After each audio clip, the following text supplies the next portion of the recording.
sekarang juga momen yang tepat untuk para trader atau investor ini belanja gitu Susi, sebelum pada akhirnya nanti saham pada terbang karena memang mengarah ke 10.000. Kalau gue sih patokannya adalah lu harus paham dulu apa yang lu beli gitu ya, sahamnya. Jadi kalau memang saham yang lu beli adalah ada potensinya kayak MSCI ya kayak kemarin selama diskon, ya sebenarnya itu adalah timing untuk beli gitu. Atau kalau buat trader kan mainnya berarti cepet-cepet gitu ya. Sebenarnya kalau pasar lagi satu way naik turun dia pas turun lu beli, pas naik lu jual, turun lagi lu beli, naik lagi lu jual. Kalau memang secara trader, tapi kalau lu mainnya kayak lebih ke swing atau investasi potensial MSCI, ya turun itu adalah momen ya lu tinggal tunggu sampai pengumuman MSCI. Kayaknya Sobat Cuan nggak suka deh yang normatif begini. Langsung aja Susi, saham di sektor apa yang kiranya oke buat ngelihat gitu ya momentum nanti IHSG akan ada di level 10.000. Langsung aja, ini Sobat Cuan suka yang langsung Susi.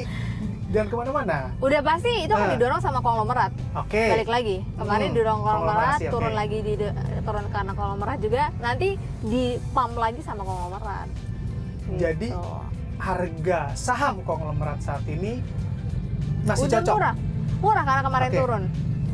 Oh, jadi memang momennya pas nih untuk buy ya saham-saham konglomerat. Yang penting jangan beli pucuk ya. Cukup teh aja. Iklan dong Susi. Nah, kalau misalnya kita lihat juga dari otomotif gitu ya Susi, di otomotif kan juga ada rentetan emiten-emiten. Dengan kita lihat persaingan brand gitu, dan orang masih, tadi Susi juga lihat orang masih di saat daya beli melemah orang masih bisa beli mobil gitu. Betul. Apakah ada dampaknya ke sana Susi? Kalau kita lihat ke sektor otomotif? Pasti adalah. Biasanya kalau teman-teman lihat tuh ketika momen kayak Ramadan, Lebaran itu biasanya volume penjualan biasanya lebih tinggi itu dibandingkan dengan kuartal lain. Terutama yang memang ada jasa sewa menyewa, kemudian mau jual mobil bekas itu kan banyak ya emiten yang memang dia ada fokus lelang mobil bekas, jual beli mobil bekas gitu, ataupun spare parts bagian-bagian komponen suku cadangnya itu pasti. Karena orang nih ya misalkan kayak mudik tadi, orang lebih prefer kalau keluarganya banyak ya, emang lebih hemat lu bawa mobil sendiri. Karena kayak bensinnya kan lu udah mengcover semua gitu. Kalau sebenarnya kalau lu naik transportasi umum kan bayarnya satu-satu bolak-balik gitu. Kemudian pasti biasanya mereka kan prepare harus diservis dulu kendaraannya biar selamat, damai sentosa sampai kampungnya gitu. Jadi itu pasti akan terdampak. Akan terdampak semuanya ya. Nah, dilihat juga Susi, kalau kita pahami bersama gitu ya, saat ini kan banyak juga nih orang-orang yang mana juga ngelihat mobil listrik ini hemat, mobil listrik ini efisien, banyak juga manfaatnya lah untuk digunakan di perkotaan. Tapi Susi, kalau sebagai equity analyst, setuju nggak sih dengan hal itu? Contohnya, Susi kan tadi bilang pulang kampung, apakah relate? Kampungnya mana Susi? Nanti pulang kampung ke mana? Aku kampungnya Korea. Ya aku kampungnya Jogja ya. Oh, ke Jogja. Tetap oke, dipakai buat pulang ke Jogja mobil listrik. Nah, karena kan aku baru punya potensi beli ya gitu ya, karena mau jual mobil yang lama dulu nih. Jadi sebenarnya kalau mobil listrik itu kalian harus mau beli mobil Susi guys? Harus sekalian jualan. Harus lihat dulu nih di SPBU mana atau tempat-tempat pengisian yang memang ada ngecharge-nya. Soalnya kan kalau kayak perkampungan dalam-dalam itu belum tentu ada, Bram. Masalahnya kampung gua kampung banget gitu ya. Jadinya terlalu ke dalam gitu. Jadi memang ada khawatiran sebenarnya itu. Tapi kan sekarang pemerintah kan nih selain dari pemerintah memang lagi gencar bikin kayak yang buat ngecharge mobil. Itu sebenarnya kita bisa lihat tuh di aplikasi PLN gitu, buat ngeliat nih lokasi-lokasi titik mana aja yang buat ngecharge mobil gitu, mobil listrik. Jadi kalau misalnya, jadi kita bisa estimasi, oh kalau ke jarak kita ke sini itu sekian kilometer, berarti baterainya cukupnya segini. Jadi sebelum habis kita harus ngecas dulu, prepare dulu. Menurut gue sih gitu. Itu sebenarnya harusnya udah oke sih. Tinggal diperbanyak aja tempat ngecasnya. Itu emang jadi PR semua sih ya untuk ekosistem EV di Indonesia. Memang kita akan arahnya ke infrastruktur yang lebih baik tentunya. Betul. Dari hari ini di masa depan pasti lebih firm gitu untuk ekosistem dan juga infrastruktur EV di Indonesia. Yes. Tapi yang juga nggak kalah menarik, kalau dilihat dari segi momentum juga Susi, apakah sektor otomotif ini naiknya juga cukup oke untuk pergerakan emitennya di tahun, kita belajar di tahun 2025 kemarin lah ya. Apakah memang oke atau lebih oke dibandingkan sektor apa gitu? Secara analisa gimana sih Susi?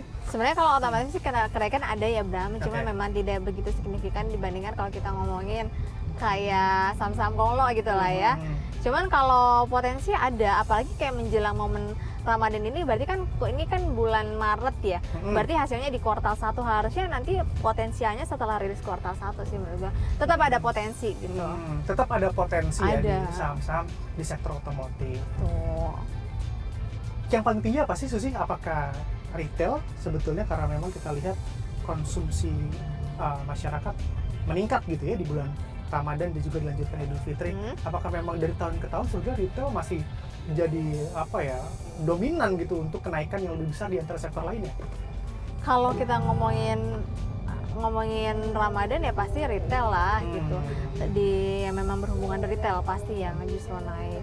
Pokoknya kalau biasanya sih aku lihat kalau menjelang Ramadan kemudian Lebaran itu permintaan mobil pasti naik gitu. Permintaan mobil, suku cadangnya pasti naik karena orang butuh buat pulang kampung. Ya ada juga yang buat pamer gitu. Emang Bram nggak pengen pamer ke kamu punya mobil baru? Wah, ini gitu.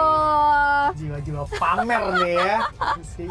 Oke, berarti coba Bram rangkum nih. Berarti untuk di momen saat ini dan juga mungkin momen beberapa bulan ke depan gitu ya Susi ya, kita lihat dari sentimennya tadi yang Susi bilang MSCI, tarif dagang dan lain-lain, paling cocok untuk melihat atau menganalisa saham-saham di saham konglomerasi satu, yang kedua saham-saham big bank gitu, dan yang ketiga adalah saham-saham CPO gitu ya yang terdampak Tarif 0%. tarif 0% dari Amerika Serikat gitu Susi. Yes, betul banget.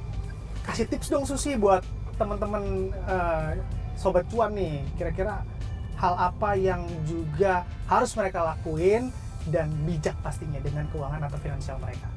Ya pastinya ya buat teman-teman kalau investasi itu jangan asal investasi. Jadi kalau mau beli saham pastiin paham apa yang dibeli gitu ya. Kalau bisa juga dari sisi gaya hidup disesuaikan. Kalau bisa irit kenapa enggak gitu ya Bram ya. Jadi seorang Susi ini masih irit loh gua masih irit nih. Iya tadi aja hitung-hitungan mobil listrik ya kan, biar hemat dan ada spending buat beli investasi. Betul. Kalau uang yang tadi sisa sisa bensin buat diinvestasikan kan itu bisa jadi cuan lagi. Benar. Betul. Oke, ini kayaknya kita udah mendekati azan maghrib nih Susi. Aduh lama banget ya udah keroncong. Iya udah keroncongan ya, kita cari tempat kali ya buat kita menikmati tajil yang tadi kita beli Susi. Iya, Oke. rame banget nih. Let's go.